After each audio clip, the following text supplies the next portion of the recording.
Thanks to those joining me live and to those that will be joining me on archive. DStyleBoxing here. Let's talk about this was some wrestling talk. Yes, again. Okay. Ric Flair makes these comments about Bret Hart, and I'll be responding to it. All right, let's see. I know who's drawing money because I've been around for 32 years. I know who's been successful. I know why they've been successful. And I know who's good and who's not good at what they do for a living. In my opinion, and that can be held second to none. Nobody can even have the same opinion I have because I'm the only guy that's wrestled everybody. Absolutely. From Bruiser Brody to The Rock. Right. Bret Hart never. I hate to keep going back to Bret, but it's such a no-brainer to go to Bret because he never wrestled anybody except the WWE, WWF. Never wrestled Brody, never wrestled Hanson, was never a big star in Japan, never went to St. Louis. When the WWF was hot, he was in the Hart Foundation. He didn't have to draw any money. He rode around on Hogan's coattails. And when they made him champion here, he didn't draw a dime. Couldn't wait to get rid of him. When he came with WCW, he bombed. Wow. Is that pretty accurate? I will plead the fifth on that. Oh, I don't plead the fifth. What do you mean? You're asking me opinion. What's your opinion? Did he draw any money in WCW? Not in WCW, no. Did he draw any money in WWF? Somewhat. He wasn't that popular. Did they try to get rid of him or not? Yeah, they absolutely tried to get rid of him. Okay, well, why would they try to get rid of somebody that was drawing money for him? They said he was getting paid more than they can afford to pay him. I mean, if you read the internet, tell me the answer. You're asking me questions, answer. I'm asking you a question, answer it. The only answer I can give you is... Was Bret Hart a big star outside of anybody except his own mind? Well, he had his fans, and he is popular in Canada. We all have our fans. Right, but I don't think he ever reached out to that niche audience where everybody knows who he is. Thank you very much. Did he ever draw any money in WCW? No, absolutely not. Did he ever draw any money in the 80s when Hogan was running? No, Hogan was the draw there. Thank you very much. Well, we'll have to agree to disagree on Bret, but I want to thank you so much for your time, and I wish you the best of luck, and I'll see you tonight on Raw. Goodbye, young man. And thank you so much for your time, Rick. Let me just say this, and this is what I didn't get a chance to say. The reason Bret Hart was let go is the same reason that everybody has said, because apparently he was getting a larger contract than the other guys, and as such, they couldn't afford to pay him because business was down. Now, then you ask yourself the question, is Bret Hart to blame for the business being down? Well, is one guy to blame, or is the entire company not putting on a quality product to blame? There could be an excellent main event, but if the undercard is of the standards that some of the SmackDown pay-per-views have been producing, right, they can't even back it up with a good main event. That's the problem. Exactly. So I really like. Anyway, Ric Flair. Look, man. And by the way, I was a fan of Ric Flair. I still am. Okay. Woo! All that. It's all good. But here's my thing, man. Like the way he makes it sound. Like according to Ric Flair, Bret Hart's career is riding Hogan's coattails in the 80s, right? And then they put the belt on him, and then they couldn't wait to get rid of him. Like Vince couldn't just wait to get rid of him. And then he went to the WCW, and there was another interview where he says he literally said he went to WCW, didn't draw a dime, and then he packed his stuff and went home. What? He's leaving out a lot of details. Like it's insane. All right. So let's break this down piece by piece. All right. Now this was Flair back in 2009. To be fair, what's funny now is that when people in more recent interviews will ask Rick, like, "Hey Rick, Bret Hart said that when you watch one Ric Flair match, you've watched them all, right?" Which is true, right? I mean, that is true. It's the same routine over and over again. It worked. It drew money. I'm not hating on it, but it's true. But nonetheless, Ric Flair will act like he has no idea why Bret Hart goes in on him. Like, first of all, Bret Hart doesn't care. Bret Hart's going to tell you how he feels anyway, all right? But when Ric Flair says things like, I don't know why Bret Hart is always that, I never had a problem with Bret.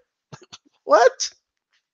And recently he's been praising about how him and Bret tore down the house, like in Germany. He's been all of a sudden. So he's changed his tune a little bit, but we're still going to address this because it's something he said, all right? Ric Flair has also had very harsh things to say about Scott Hall in the past, right? Saying that his claim to fame is being in the match where Shawn Michaels did all the work, right? The ladder match, which is like, come on, bro, right? And Kevin Nash's claim to fame is, that he's a tall guy that played basketball for Tennessee and then became a bodyguard for Shawn Michaels, and you know what I mean? Like, I guess insinuating that Shawn Michaels made them stars, right? Shawn Michaels played a role, but that's not the only reason. Shawn Michaels worked with thousands of people. Okay, he didn't make them all stars, but anyway, I don't know about thousands, probably hundreds. But anyway, let's say dozens. All right. Anyway, by that logic, Flair. But now look, let's piece by piece. So it's Bret Hart's fault somehow.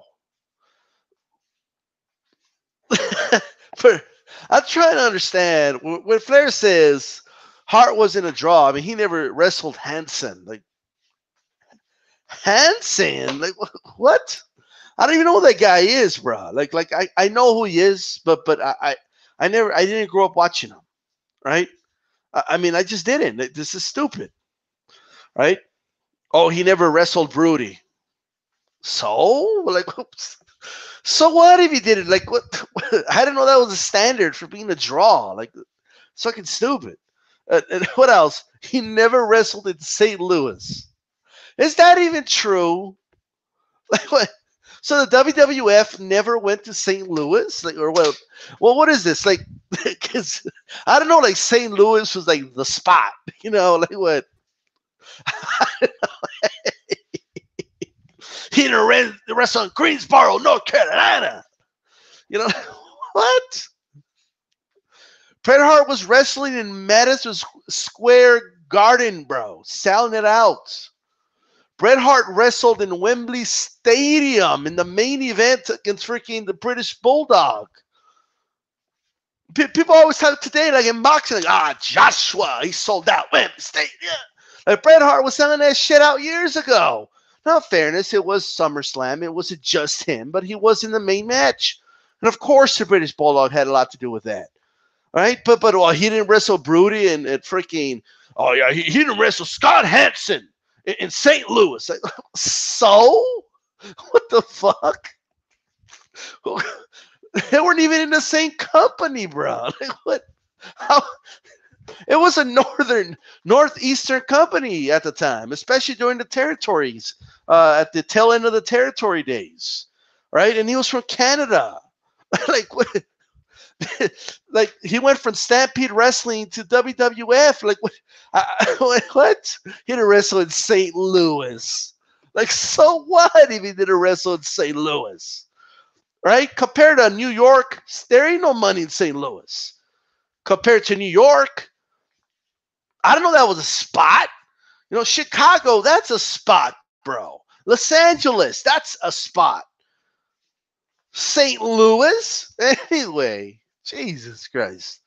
Man, even like Dallas or San Antonio are a bigger deal, in my opinion. Right? But let's leave that aside. I think Flair was stuck in the 70s or territory days, in his Southern wrestling days, when St. Louis was a big deal, right? Because Vince McMahon had all the rights to a lot of these northeastern places and TV rights, and they couldn't do shows in places like Madison Square Garden, right? But let's move on. Who cares if he didn't wrestle Brody and Hansen and never wrestled in St. Louis, allegedly? I don't even know that's true, but who cares? Like, that's so what, right? I can't believe the interviewer didn't ask him that. Like, well, Flair, what does St. Louis have to do? Like, really, bro? You wrestle in Madison Square Garden, all right? But let's move on. Next, he was in the undercard, in the Hart Foundation, and he didn't, quote unquote, draw a dime. It was all Hulk Hogan. Now, I would be a fool, and so would anybody else, to say, okay, otherwise. But Hulk Hogan was the draw in the 80s. And guess what? He drew far more than you, Flair. Okay? Hulk Hogan drew more than everybody in the 80s. It's not even close, especially in the WrestleMania age. Well, Bret Hart had to start somewhere. Like, he's not going to start and just be a main eventer right off the bat, right? So yes, he was in the mid card in the tag team division for the most part when Hulk Hogan was on top of the world and was a top draw in the WWF. That is true. So, like, what a dumb point. That's such a stupid point.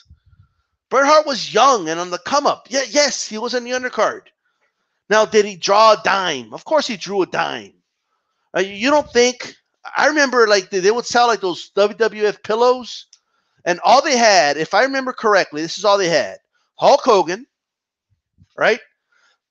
Macho Man, the Legion of Doom.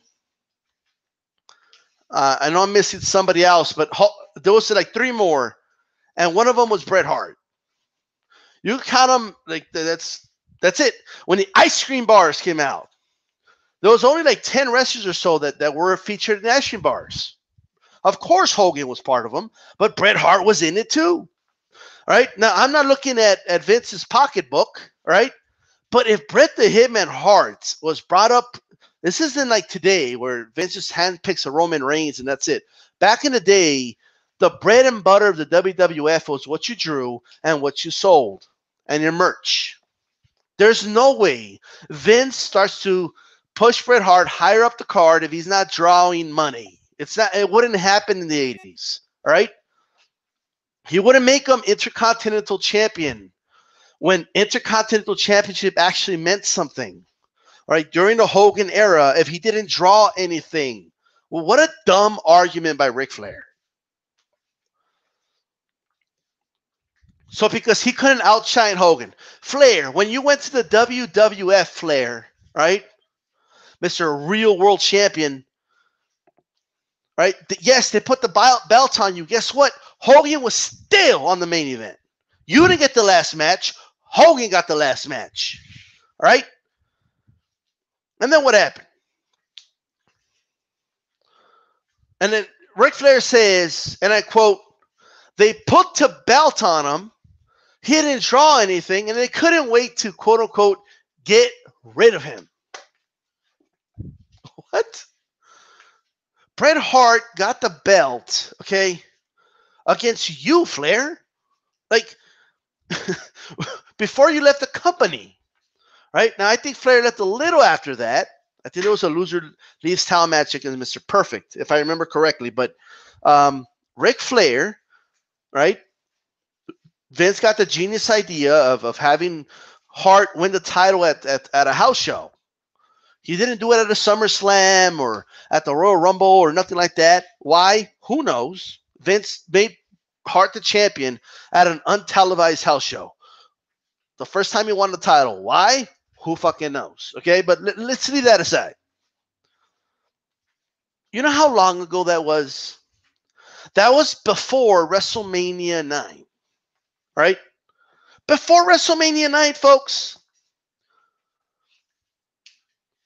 Bret Hart left the company right before WrestleMania 14. It's a lot of years. That's almost 5 years. This idea that, they couldn't, they put the belt on him. They put the belt on him 3 times. All right? The first time they put the belt on him, the only reason that they took the belt off of him was because Vince had a vision. Vince wanted Hulk Hogan to pass the torch to Bret. All right? So they had Hulk Hogan win the title at WrestleMania 9 in some bullshit last-minute challenge by Yokozuna. And then Hulk Hogan decided he's not going to put Bret Hart over. All right? He's not going to pass the torch to him, which would have been good for business. All right? So they did the Yokozuna thing instead. Bret Hart won the title again at WrestleMania 10, where he had one of the best matches in WrestleMania history against his brother Owen on the undercard. And then he had a pretty good match still against Yokozuna, probably the best match Yokozuna's ever had. All right. And he went ahead and won that match. Now let me pause it there. The belt was not supposed to. The reason the belt went to Bret the first time, right, was because Vince already kind of knew Flair was on his way out. Okay, that's number one. So it wasn't like this huge planned out thing. All right, it's not like they planned it out, or so they just threw the belt on him like that. Why do you think they did it at a house show? Shortly after Flair left, right? The second time they put the belt on him, they were not planning on giving it to Bret. The plan was to give it to Luger, Lex Luger, right? I'm sure Lex Luger wrestled I think he wrestled in St. Louis, right? I think he wrestled in no offense to anybody from St. Louis, all right? I don't know much about St. Louis. Just crappy rappers like fucking Nally. Like, I don't know what else. They don't even have a football franchise anymore. Oh! They're in LA. But anyway, Devin Alexander, he's from St. Louis, isn't he? Yeah. Anyway. Man, St. Louis is just getting like getting shot at here. They're just like innocent bystanders. But anyway, somebody's watching this shit from St. Louis, like, yeah, whoa. Anyway, don't worry about it. I'm from fucking El Paso. Okay, there's nothing here. All right. But anyway, Donald Trump would call this a shithole. Anyway, the plan was to give it to Luger, but you know what? Hart was over. Hart was drawing. Vince isn't stupid. Okay. When it did the whole thing where they both were both winners of the Royal Rumble, right? They were planning to put it on Luger. Luger had beat Yokozuna by count out at SummerSlam. They made a big deal about it. The Royal Rumble came, right? But when the fans cheered loud for Bret Hart at the Royal Rumble and didn't cheer so loud for Lex Luger, Vince saw the writing on the wall. So they put the belts on Bret, right? That's 2 times now that they put the belts on Bret. Vince gets this brilliant idea, right? That he wants to bring back fucking Bob Backlund, right? And he also has Diesel on his mind. So he has Bret drop the belt to Backlund. Why? To this day, I don't know, right? And then he has Diesel beat Bob Backlund in like a couple seconds at Madison Square Garden in a house show, not even a pay-per-view, right? After Bret fucking lost it at a pay-per-view, but nonetheless. I never said everything Vince does, makes sense. And by the way, this is 90s Vince. This is a totally different Vince McMahon than what you see today, right? And the business was just different. They had the belt on Nash for a fucking year. He doesn't draw anything. He can't draw flies. What does Vince do? Remember the guy that Flair said they couldn't wait to get rid of him? And they put the belt. When in doubt, he put it back on Bret. Okay? He put the title on Bret again. Bret Hart, and then what did he do? Next pet project, Shawn Michaels. Shawn Michaels, who Ric Flair talks so highly about. They took the belt off of Bret and gave it to Shawn Michaels. Why doesn't Ric Flair talk about how the WWF lost the ratings war, all right, while Shawn Michaels was the champion? Why doesn't he talk about that? Why doesn't he talk about the fact that Shawn Michaels, honestly, was not a draw? He wasn't. He couldn't draw shit. The company was suffering while Bret took a break. Bret came back, and honestly, the tail end, when he came back and was feuding with Austin, and later with Psycho Sid, and then you had The Undertaker in the mix, that whole promotion going into WrestleMania 13, right? From the Royal Rumble on, even before that, the Survivor Series. That was just classic. That was some of the best television WWE has ever put on. And you know who was missing in that equation? Shawn Michaels.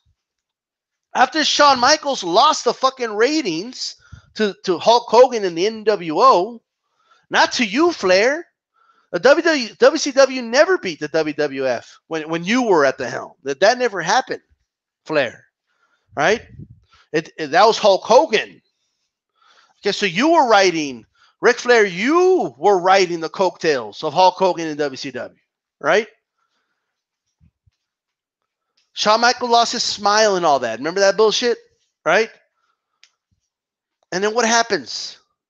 Bret Hart has a match with Stone Cold. Is Ric Flair going to say Stone Cold's claim to fame is Bret Hart carrying him in a match and him bleeding all over the place?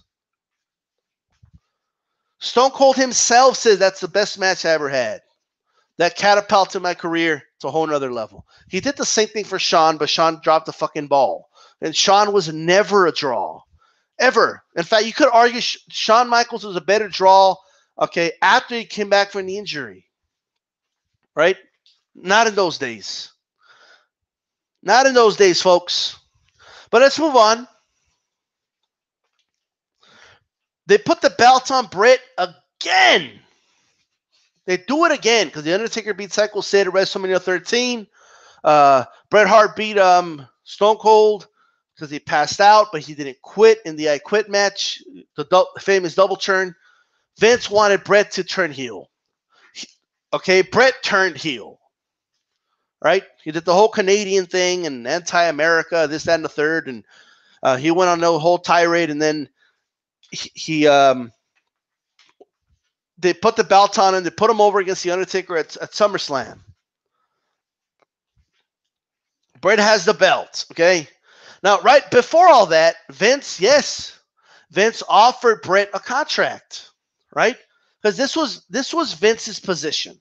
Now, I don't remember exactly when that contract was signed. I think it was like a ridiculous contract, but it was right after Shawn Michaels flat out failed, okay, to carry the company, right? The company had some of its worst business ever when Shawn Michaels was given the title at first. And it went hard for that run. It didn't go anywhere. Probably because he was such a pussy and he didn't want to work with guys like Vader and stuff like that because Vader, he's too stiff, like, or whatever the fuck, right? But you want to be the man. You want to portray the toughest motherfucker in the world, but you don't want to work with Vader because he's too stiff. Okay? Aw, poor little Shawn Michaels. No wonder you couldn't draw shit. All right? But anyway, I'm just doing that because Flair can't stop praising Shawn, but he can't stop attacking Bret Hart. Right? So yeah, the guy he envisioned wasn't doing so well. Psycho Sid wasn't going to stick around. The Undertaker was never a big draw himself. You guys know that? The Undertaker, he brought in money for the company, but it was never this big mega attraction. The Undertaker really became a much bigger. He was like okay big around the Hogan era, you know. He was solid, but during these days, it was getting old. It was getting stale, right? And a little dated. He later kind of changed his gimmick a little bit and made it work. But Undertaker, honestly, the streak, the WrestleMania streak, is what made him a big attraction. Okay, later on. But aside from that, the Undertaker was never really the guy that you give the belt to and run with it, and he just wasn't that guy. And when they tried it, it didn't work, so they put it back on Bret. All right? They put the fucking title back on Bret Hart.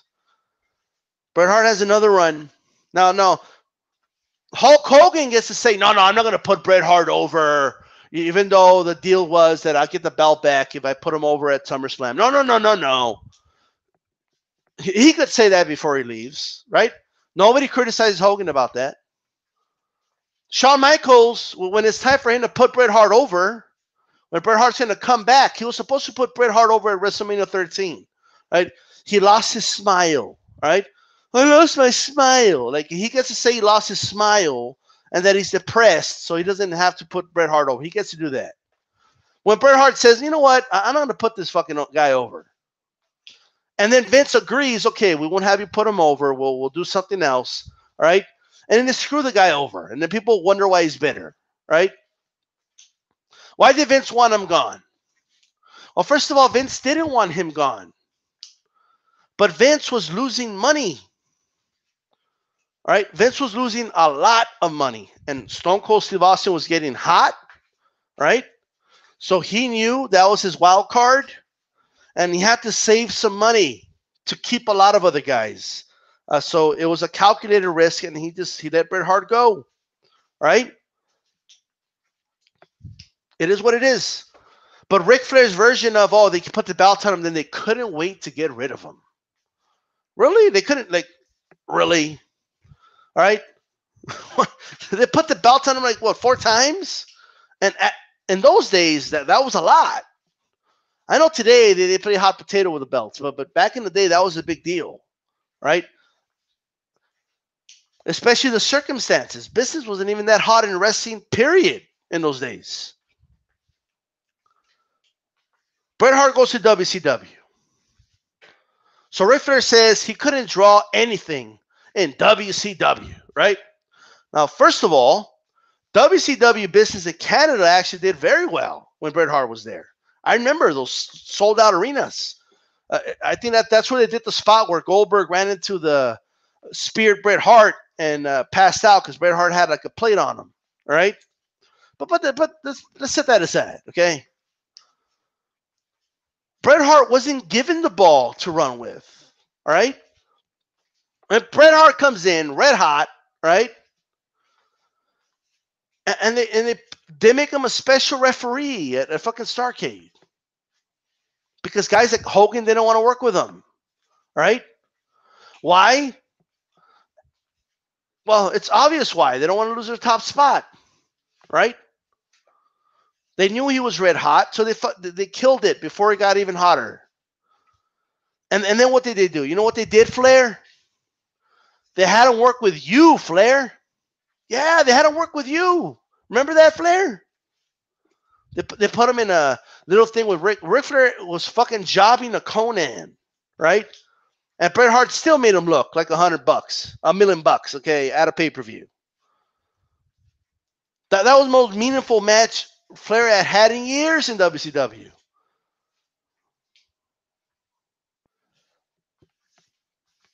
And then what? What happened? He did get hurt. He was gone for a while, okay? But I mean, Flair was in WCW. To blame Bret Hart because WCW was not drawing money, all right, when the product was atrocious before he even got there, right? The NWO was stale, okay, and it was just getting worse. And then they hired Vince Russo, and it got even worse. Not even Hogan could bring him back from the pits of hell at that point. Obviously, you couldn't, Flair. I remember they put the belts on you. Remember that, Flair?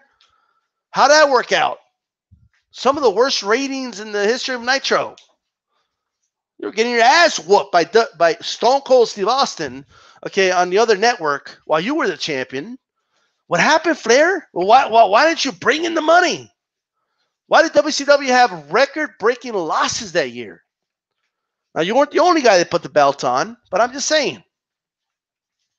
They did put the belt on Bret for a while, right? And then Goldberg ended his career, bro. Like, what? He got kicked. Like, when Flair says, oh, and then he just left. No, he got kicked like, shoot. He got kicked like a mule.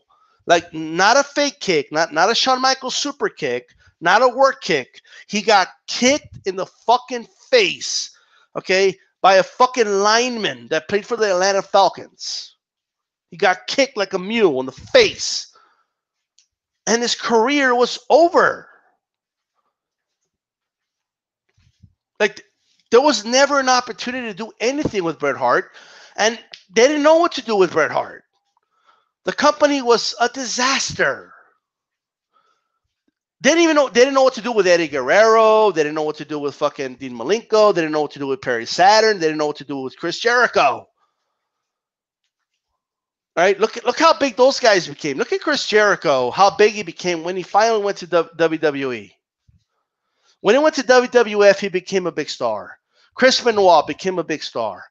Eddie Guerrero became a big star. They weren't big stars in WCW. That company did not know what the fuck they were doing. You can't expect a painter to paint a work of art, right? If you're getting them a fucking crappy canvas or no canvas at all. But there you go. That's my response to Ric Flair, right? Like these attacks on Bret. And look, I get it. Okay, Bret shoots a lot, and he shoots from the hip. Like it's like a 6-shooter. Like, and I get it. Okay, so a lot of this is animosity because he's talking shit, so they want to talk shit back. But at least be accurate, right? When Bret Hart says, when you watch one Ric Flair match, you watch them all. Maybe that's not 100% true. Maybe for a pay-per-view here and there, like, or his match with Shawn Michaels, he mixes it up a little bit more. But 70% of the time or so, yes, Flair did the same fucking thing over and over again, right? And he would still do things that were just outdated and didn't make sense anymore. And but people liked it because it's Flair, right? Bret Hart came from an era where the wrestling was just more technical. The psychology of the matches were just far better, right? It was just more advanced. Okay, it's the way it is. It's like if I say a lot of wrestlers today are far more athletic than wrestlers of the past. It's a true statement. Now, as a whole, I think wrestling fucking sucks, right? But there was no AJ Styles like back in the 80s. There wasn't. Dynamite Kid is the closest thing you got, right? And then in the 90s, I mean, an elbow drop off the top rope was considered a big deal, right? Now, don't get me wrong. I still like a well-executed elbow drop off the top rope. It's rarely seen. Okay, it reminds me of Macho Man. Oh, yeah. All right, but it wasn't like what they do today. Motherfuckers do like 450 splashes today. Like it's you can't even compare. All right, but you got dudes that are like 6'2" doing moves that only dudes like Rey Mysterio would do in the late 90s. All right, okay. You got dudes today, honestly, like their shooting star presses will put Billy Kidman's shooting star press to shame. If you just look at it, it's the execution's far better. Right? So we could keep it real with certain things. In Bret Hart's era, it's along with guys like Kurt Hennig, Mr. Perfect, it was just a more technical wrestling era. Now, did Bret Hart draw? Yes, he drew. All right? Like I saw Cycle Sid, fucking a video of him saying Bret Hart, when they put the belt on him, they couldn't sell anything. They couldn't even sell out gymnasiums. Are you kidding me? Okay. Like everybody knows that's not true. That there's pay-per-views, there's video evidence, right? Like I just because he personally doesn't like Bret Hart, right? Psycho Sid said that Bret Hart only cared about himself and making himself look good in the ring. He's like, we did a triple threat match. It was me, it was myself, Shawn Michaels, and Bret Hart, and me and Shawn Michaels were like, well, I guess let's just do what he wants to do, I guess. But me and you, we'll make the match. I'm just like, who the fuck is Psycho Sid? Okay, to be lecturing anybody and making the match great. Can anybody name me a classic Psycho Sid match? No, I like Psycho Sid, Sid Vicious, Sid Justice. Okay, I did like him, right? He had the look, and I liked the way he did the power bomb. Okay, I mean, it was great, but he didn't have any classic matches or anything.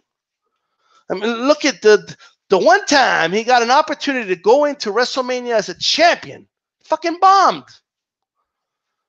The only match that anybody talks about, right, from that card is Stone Cold versus Bret Hart. It's the only one they talk about. They don't talk about Sid versus The Undertaker because that match sucked, right? That match sucked. I can't even believe they put him in the main event. Nobody talks about Hogan versus Sid Justice at freaking WrestleMania 8. They talk about Ric Flair versus, the Macho Man. That's what they talk about. Fuck Sid. All right? Like, this dude ain't do shit. He never drew anything. What did he draw? He never drew anything. I mean, by his logic, the WWF was doing some of its worst ratings ever when he was champion. So, like, this idea that Bret Hart couldn't sell out a high school gymnasium, get the fuck out of here, okay? Now, look, the WWE did do some early Monday Night Raws were at gymnasiums and stuff like that, okay? The wrestling business as a whole just wasn't doing well, right? And some house shows were in little gymnasiums, stuff like that. But, they were still bringing in the money they could. And compared to everybody else, including Sid, Bret was just drawing more money. That's why he was Vince's guy. And here's the other thing they don't talk about. When Bret Hart was giving the ball to run with it, okay, the only reason Bret did it, that Vince did it at first, okay, was because of all the steroid accusations. And the feds were on Vince's fucking ass. And he was going to court. Why don't we talk about that? What about all the molestation accusations that Vince was going through? What about all that? That was right around the time that they were pushing Bret. There was a lot of negative coverage of the WWF and the wrestling business in general. People were starting to get away from it. Bret Hart drew people like a magnet back in. That's what he did.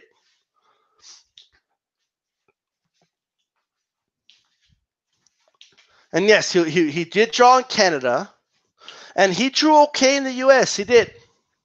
Not in St. Louis, I guess, but who cares? Now, international, and here's the part that really got me. Rick said Bret, he never became a big name in Japan. Look, I don't know how big Bret is in Japan. I really don't. But there is no one will ever be able to tell me, like, if Bret Hart never got injured against Goldberg and WCW would have shut down eventually, there's no way anybody could tell me Bret going to Japan, to New Japan, there's no way you could. Of course, he would have been a big deal, all right? Because his style is the type of things that they appreciate in Japan. Okay, come on, bro. Like this idea that, anyway. But look, in other interviews, out of Flair's own mouth, and he said, me and Bret, okay, tore the roof off the place in Germany, right? Bret was a huge international star. Huge, right? And in the 80s and 90s, that mattered, all right? All you got to do is look up on YouTube, Wembley Stadium, British Bulldog versus Bret Hart. The Intercontinental title was on the main event, okay? Not the WWF World title, all right, that I believe Ric Flair was either defending or facing Macho Man for. I forget. But that was in the main event. And the crowd was, they were all right for that match. And of course, the British Bulldog has a lot to do with this. And for you boxing fans, it's interesting. You'll when British Bulldog walks out, Lennox Lewis is he's waving the British flag. He's walking in front of the British Bulldog. It's kind of I totally forgot about that until I went back to watch the match. I'm like, holy shit, it's a young ass. That's a young Lennox Lewis. And Vince says something about him just beating I forgot who he beat. Well, he said the name, but anyway, And you watch that match, right? Unbelievable match. But let's go. Let's do this, right? Look, if somebody were to ask me who was a bigger draw, Flair or Bret Hart, look, Flair was a big draw, like in the tail end of the '70s, okay, because he was working with dudes like Hardy Race, or did he work with Hardy Race? I don't even know, okay, and Steamboat, and like he had a lot of dance partners, okay. To say it was just Flair is ridiculous, right? And Flair was at the time, right, when Flair was NWA World Champion. That's a title that everyone in the territories that ran the territories would vote on, and they would put it on Flair.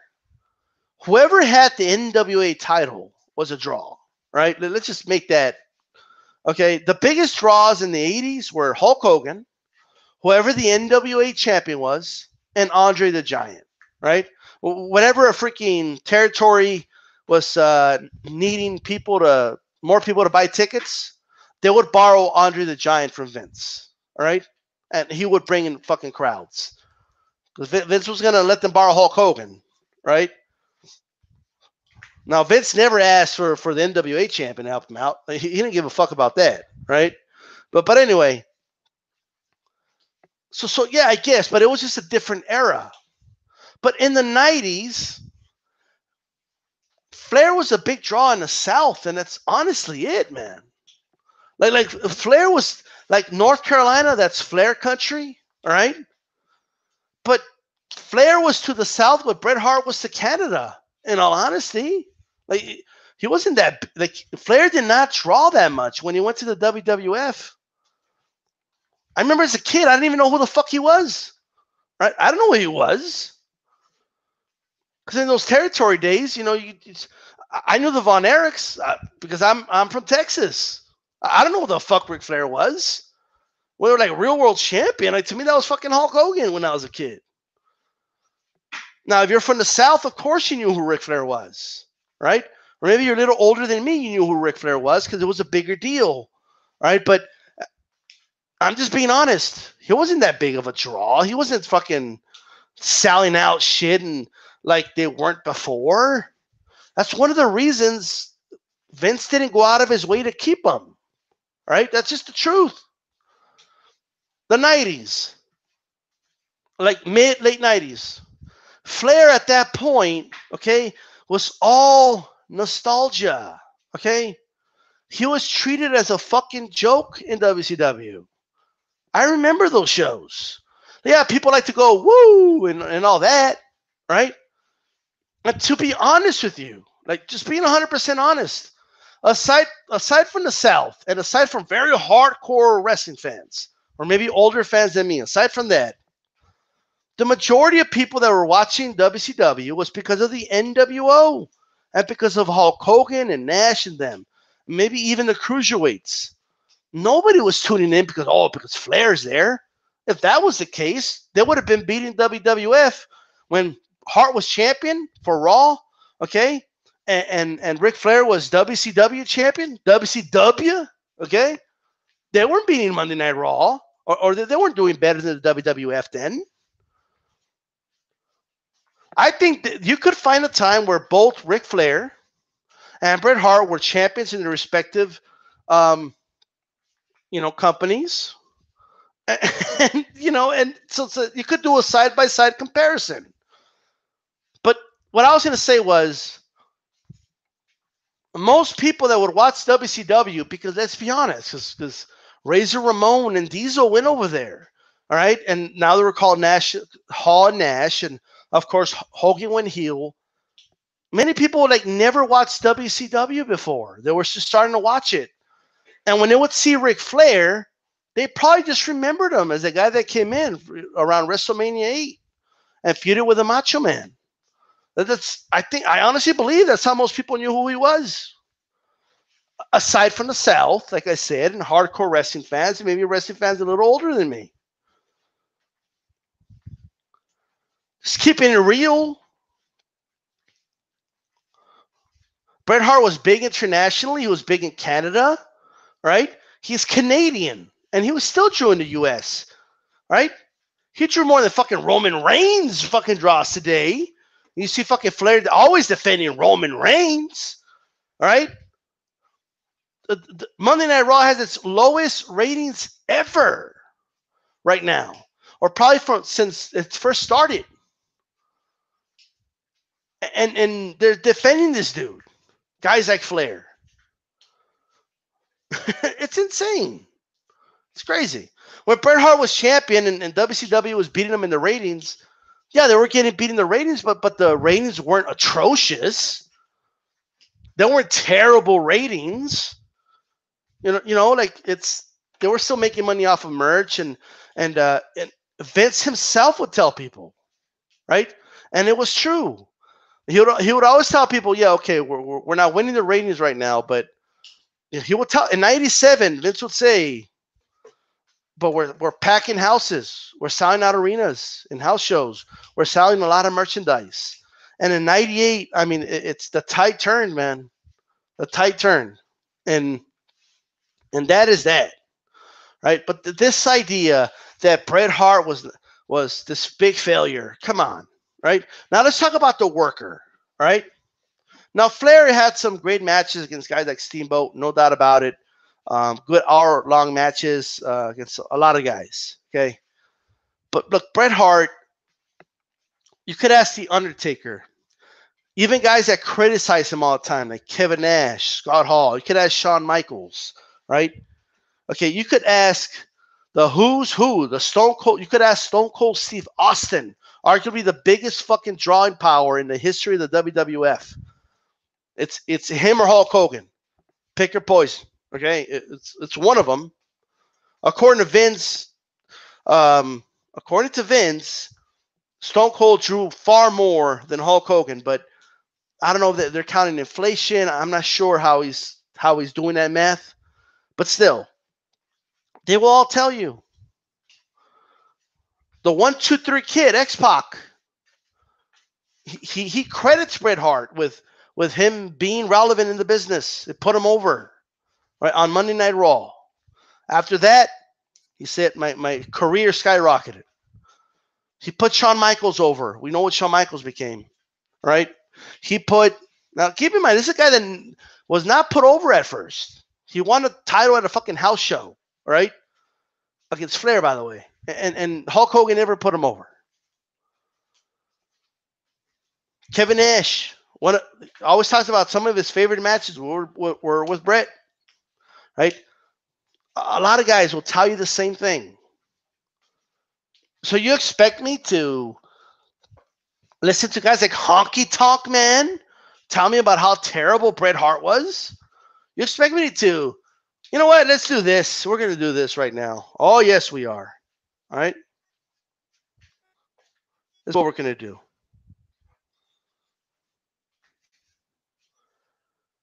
We're going to do this right now. Oh, yes, we are. I don't know for how long we'll do this, but. You are totally overpaid. You are. Come on now. Earlier, he always looked the same. And to me, you saw Bret Hart. If you saw Bret Hart in one match, you saw Bret Hart.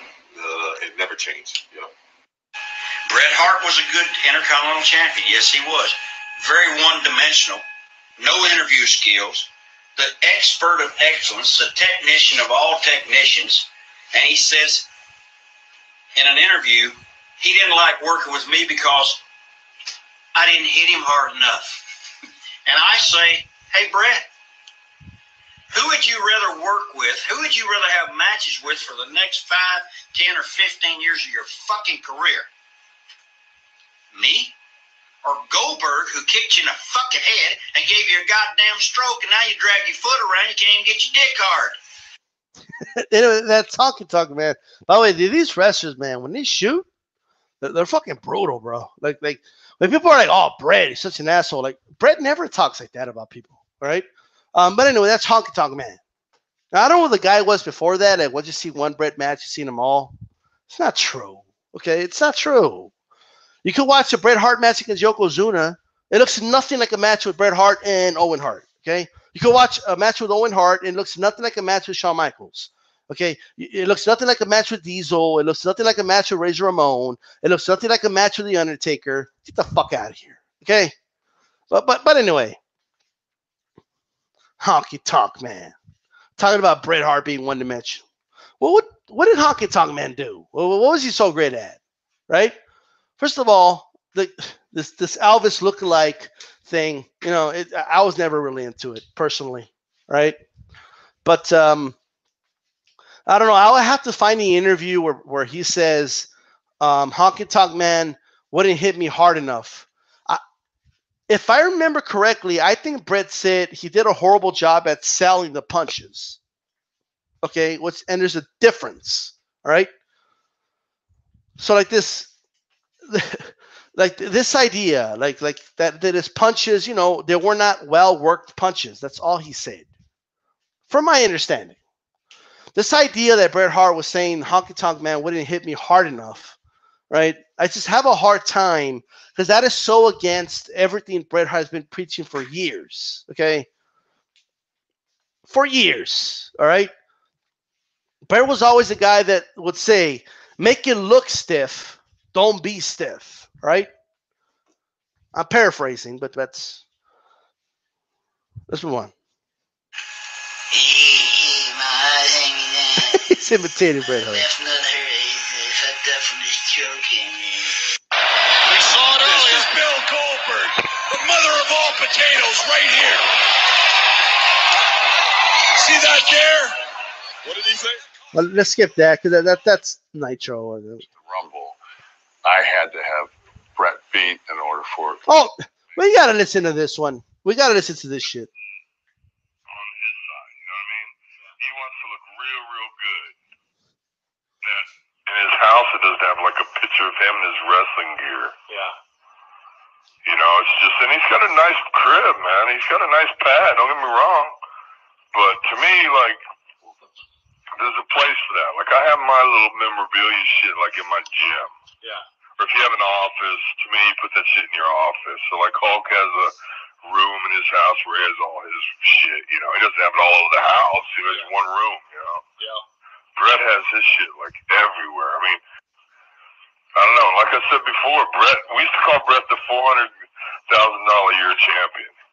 You give Bret $400,000 a year and let him put everybody in the sharpshooter every night, and he didn't give a fuck. I don't know. I mean, Bret's very talented. He's real mechanical. You know what I mean? There's no passion. Yeah. Like Bret's a real dull interview, but at the same time, it almost works to his advantage because it became his gimmick. Right? We're talking about Kid. Bret cares. Bret takes. One thing I will say is Bret takes a lot of pride in his work. Yeah. Yeah. He takes a lot of pride in his matches. He likes everything to be just, but he likes it. That's Scott Hall.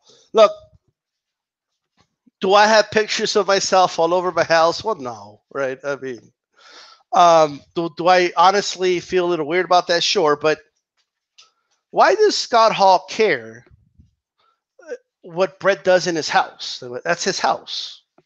If Bret owns that house, if Bret wants to have a picture of himself in every fucking room, that's on him. It's honestly irrelevant to anything. It's like nobody's business, right? Now, I remember watching like Wrestling with Shadows, and I remember thinking about that. I couldn't find pictures of Bret everywhere, but I mean, Scott Hall makes it sound like he had a, like it was a shrine of Bret Hart in the house or some shit. But I mean, I guess I could see that, but I don't. Even if it's true, I don't care. Okay. Now this whole he was a very dull interview, and yeah, okay. Well, I know he wasn't playing a fake Cuban like you, Scott, but anyway, look, was Bret the best in the mic? No, but it worked. It's I don't know. To me, it worked. I think he was solid, and if you watch certain. Like Bret Hart at his best, he was good. I mean, go watch, like, search this when the video's over, of course, but search this. Bret Hart on Mad TV. It's fucking awesome. Okay? You'll be like, damn, Bret Hart's capable of doing that? And this was when he was in WCW, right? he basically cuts a fucking promo, and then he you know, it makes people wonder if like, is this real or is this what the fuck? Like, and he does a good job working everybody, right? But anyway, let's move on. At the same time, I don't think he thinks that much about the other guy. I think he just is a little bit one-sided about it. He wants the match to be real good on his side, you know what I mean? Yeah. He wants to look real, real good. And I don't think he's that concerned about the other guy, where I tend to be, and this makes me sound like I pat myself on the ass again, but I like to hear the people scream, and I'm a heel. See, Bret made a lot of money as a heel, but he's a natural babyface. So for me, I like to make the other guy look good. Scott Hall just answered his own fucking question. Okay, he's saying, "Oh, Bret, you know, he really, I mean, he wanted a good match, but it was very one-sided, and he was really focused on making himself look good." First of all wrestlers do that. Okay. If you're not trying to make yourself look good, okay, then you're not doing a proper job. But if you could do a good match and make yourself look good, yeah, right? And he was what? He was a face, right? As a heel, and Scott is answering the question, right? As a heel, your job is to make the baby face look good, right? But anyway, moving on. Bret likes to do his shit to you. The thing that made me leave.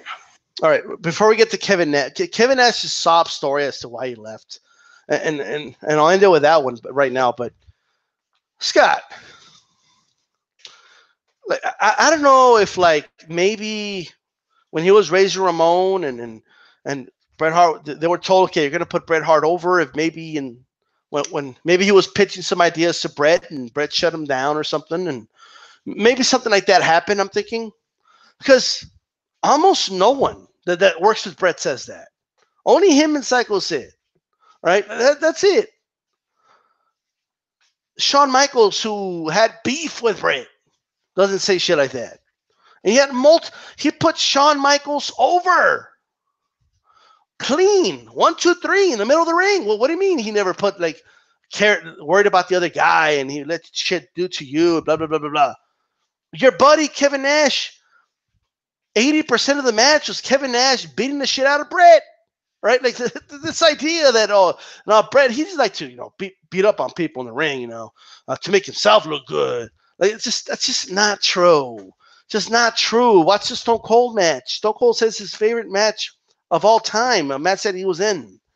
Okay, so plenty of guys. Kurt Hennig would always say like, yeah, like I fucking loved working with Bret Hart. It was a night off. 1, 2, 3 Kid, freaking what's his name? Waltman, right? X-Pac. I mean, Bret Hart, he fucking put me over. Like I was a fucking nobody, but they put us in the main event, and fucking after that match, it didn't even matter that I lost. I mean, he made me look so good. Bret didn't have to do that. He didn't have to do that at all, actually. The fuck was X-Pac? Nobody at that time. But moving on. Let's hear Kevin Nash's sob fucking story. You ready for this? One specific incident that assured me that I was not going to renew my contract. Now, this is the reason he was not going to renew his contract with the WWF. Okay. Now look, this is the same guy. Okay, that rips on people for caring about winning and losing. This is the same guy, that goes in on Goldberg because Goldberg was passionate about not wanting to lose to certain guys or wanted to lose at the right time, right? Like, oh, it's not real. All these guys that act like it's real and blah, blah, blah, blah, blah. It's this guy, okay? All right, ready? Was the In Your House Louisville, where I wrestled Bret, and Taker came through the bottom and grabbed me and stopped me from and the key to the match was that Taker had Bret beat. I came down and flipped him off, and it cost him the match at the Rumble. I had to have Bret beat beat in order for it to make. We're co-headlining this 12. Right. And we were all in a room, and we're going over it, and Bret refuses to take my finish. He won't be beat. And I'm like, dude, I'm going to get pulled in. You're just going to climb out. It's not going to hurt you. Oh, people will have the feeling that I was beat. I'm like, look, he said, well, that doesn't do anything for me. And Taker, who never says anything, never raises a voice, is always that really kind of the reason, the voice of reason, fucking jolts up out of his chair. He goes, motherfucker, not everything is about you. Like, this helps make our fucking match mean more, Mania. Makes our reel before our match mean something more. And they threw it around, and we got there the day of. Vince made the call that no, he's not going to take the power bomb. And that night, I walked in there because Scott was already gone. And I walked in, and Louisville, I walked down, and Scott was in the shower, and I walked over there, and he had some shampoo, like that left, and I borrowed it, and I looked at him, and I was shampooing my head, and I said, tell Bischoff I'm in. Oh, I'm going to play this one too. This is fucking Psycho Sid. But, okay, you were so mad that Bret Hart didn't want to get beat, okay, before going into WrestleMania. Are you kidding me? The dude knows he's going to put Shawn Michaels over at WrestleMania. He's going to lose at WrestleMania. But you want him to be, quote-unquote, beat, right? Like, what does it matter? It doesn't matter what point the Undertaker came out and dragged you under the ring. It doesn't matter when that happened. You didn't have to have Bret Hart beat in order to do that. It's just dumb. And no, you were not co-main eventing shit, okay? You weren't a co-main event. There was one main event. One. The main event was Bret Hart versus Shawn Michaels in an Iron Man match. A 1 hour match. A match that went 1 hour and man, how long did that match go? I'm trying to think. Not sure, but my screen froze here. All right. It was another 10 minutes, easy. Plus, Shawn Michaels coming off the rafters and the entrance and the interviews and all that. It was easily an hour and 20 minutes or so just to that match in a 2 hour and 50-minute pay-per-view. And really? Diesel versus The Undertaker, right? Was a co-main event? No, it wasn't. That's bullshit, okay? Bret Hart's about to put Shawn Michaels over with his boyhood dream storyline, right? So it does make sense, actually, that if you want to leave the match inconclusive, I don't know who would have won that match, but fucking Undertaker came out and ruined it. If you wanted to do that, you could do that. That's something that they could have done, right? But I don't know. And I believe that is what they did, right? That's actually what they did, actually. And at the end of the day, if Vince liked your idea better, he would have told Bret, no, we're going to do it the way we're talking about now, okay? All right, so I don't care if The Undertaker got mad too. Who cares, all right? All right, whatever. And then this idea that I'm going to leave because Bret Hart is playing some politics. So I'm going to go to WCW where Hogan's the top guy. Really? All right? Doesn't work for me, brother. Remember that fucking saying? You're about to leave with the biggest politicker of them all. A guy who has creative control, right? Who the fuck this dude sobbing to, all right? Let's listen to Shackle Shid. I don't know if people know Shawn as well or not. Shawn's he's a giver. Okay. He gives out, he gives to you. He makes me, like when we were triple threat matches, me and him and Bret. Mm-hmm. I'm not saying, I said it before, working with Bret was like pulling teeth. You said that in the last shoot interview. Yeah, and Shawn, when he saw that, me and Shawn looked at each other, we just sort of said, hey, we'll work around this. And Shawn would go out of his way to really make me look super cool in the match. I'd do the same for him, and we'd do the same for Bret as well. But here are the facts. When Bret was with the company happened in the 80s when Hogan was. Well, these are too good to pass by, but Psycho Sid says there was a triple threat match, and Bret Hart was in the way of making it great. You know, like him and Shawn talked about how we'll work around it. Really? You expect me to believe that, right?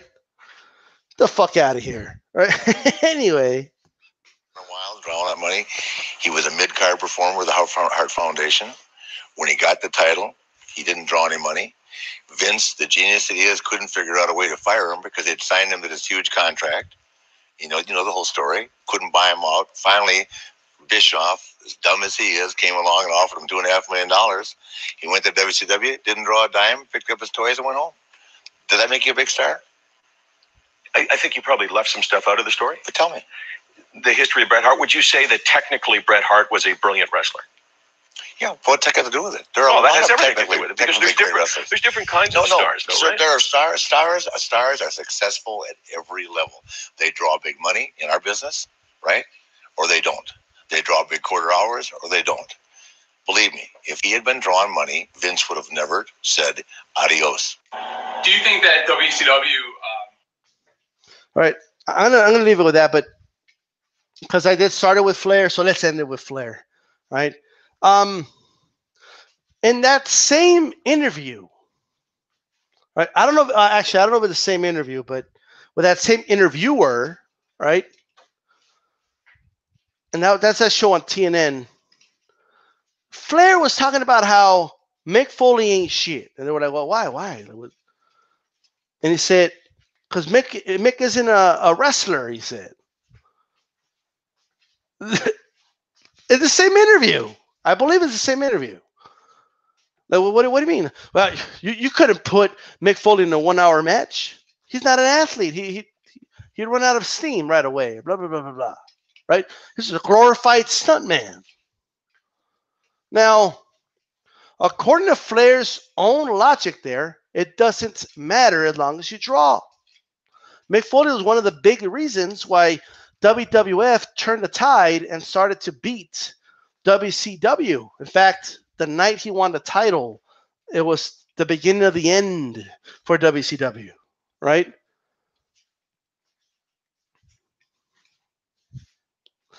But Flair's blatant inconsistency there, contradiction, I should say. His contradiction aside, right? His version of the story is so stupid, okay? He was a mid-card guy in the 80s when Hulk Hogan was on top. Well, yeah, he just started in the business. He's not just be put in the main event like right away. What? Right? And he did draw money for Vince as in the Hart Foundation. I talked about that earlier, okay? When the ice cream bars came out, Bret was one of the few stars on the ice cream bars. Okay, when they would do those pillows, remember those pillows that were shaped like wrestlers? Bret was one of the few ones with it. When they would put action figures. Back in the day, they didn't have an action figure for everybody. But Bret Hart was one of them, right? Now, he wasn't Hogan, don't get me wrong. But he was drawing money. But that aside, he did draw money. Vince put the title on him 4 times after other guys failed. When Ric Flair wasn't drawing shit, they put it on Bret, right? They had freaking Ric Flair wants to criticize Bret for not being this big powerhouse draw, okay?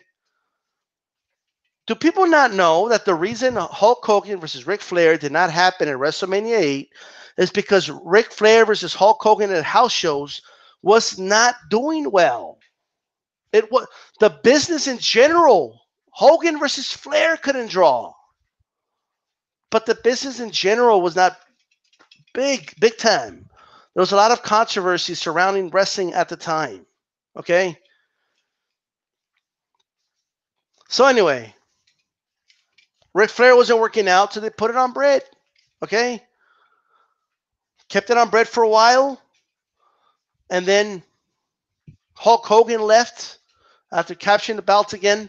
The Yokozuna thing, I guess, it was a temporary thing. In my opinion, it was a success. But when they were basically done with the Yokozuna saga, because that character was not really meant to last a long time, really, because the way the Yokozuna character was is once he lost, it was done, really. But so they put it on Britt. They put it on freaking Kevin Nash.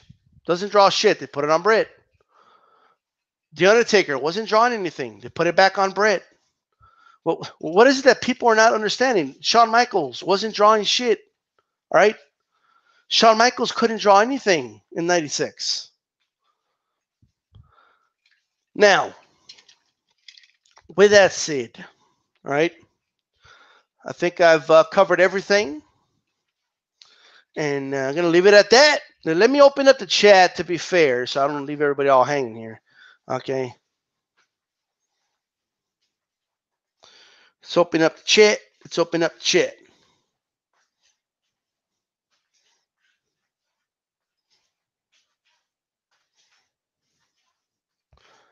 Well, if the videos will load. All right. All right. Thanks to those guys. These 6 people have thumbs up the video. Thank you a lot. All right. Woo! I thought Ric Flair had a send-off from WWE. What's up, Ethan? Cable. What up? Bret Hart talk. I'm here. St. Louis equals murder capital of the U.S. as of 2017. Nothing to brag about, but that's about it. Cable. Was Bret Hart versus Diesel at Royal Rumble 94 or 95? I don't remember, man. Years with wrestling, I don't know. I could tell you, like, by WrestleMania is better, right? It was before WrestleMania 12, you know, but I could do that. Champ Ross, I think it was 95. Did Dynamite Kid pass away? I'm not sure, actually. You guys remember Dynamite Kid versus with British Bulldog? Yeah. Hell yeah. You guys go back, man. You ever get a chance, watch Dynamite Kid, man. The dude was fucking awesome. Especially when you keep in mind, like, the time he wrestled, he could wrestle with dudes today. Like, Dynamite Kid would be able to work with some, like, with a fucking Finn Balor, an AJ Styles, you know, obviously a Shawn Michaels, like in the late 90s, 2000s, but just looking at guys today, Dynamite Kid would fit perfectly there, man. Break the walls down. Hart always had the Intercontinental Championship. Yeah. Bret Hart says Man in Water. Not a fan. I see. Red Fox, LOL. Peace out. All right. Red Fox checked out about 30 minutes ago. Man in Water says later. Right. Some vids. My grandfather met British Bulldog. Really? Wembley. All right. This Man in Water says Bret Hart. The GOAT, says G-Funk 84. Bobby Shane, nah, man. WCW ends when The Rock entered the wrestling scene. Sting was the only thing going for them. I don't know about that. I think the NWO at its height, and Hulk Hogan turning heel was a vital part. And, of course, Sting was a part of the chessboard, but I wouldn't say he was a king on the chessboard. Prince White Charming, do you think Matt and Jeff Hardy's careers are underrated and underappreciated? Okay, Prince says Dynamite Kid is still alive, I think, but paralyzed from the waist down. Okay, yeah, I knew about his injury, but I'm not sure if he's still alive. But man, if you could watch some Dynamite Kid stuff, you would say to yourself, man, this guy was born in the wrong era. Like, he would fit in today's era, just awesome. All right, to answer your question, I think they are. I think Matt and Jeff, man. I think, in my opinion, were the heart and soul of those TLC matches that everybody talks about. And when you look at like the stuff that made those matches work, in my opinion, the Hardy Boys had a lot to do with that. I'm not taking anything away from Edge and Christian or the Dudley Boys, but I think they were the heart and soul of that. But what they're each able to do, like, the broken Matt Hardy thing is brilliant, okay, and that's, if the WWE could do it right, it could be a big deal, right? But we'll see how that goes. For the whole broken Matt Hardy, whatever the fuck they want to call it, and Jeff Hardy. I mean, what can I say? I mean, he's one of the best in-ring performers ever. So best swanton in the business. Just a good in-ring worker. Underrated technician, in my opinion. So I think they're both great. I do. I never liked Jeff Hardy on the mic that much, to be honest with you. But aside from that, yeah, I think they're underrated. All right, guys. Well, that's it. I'm going to end this video, and I am out of here. Peace.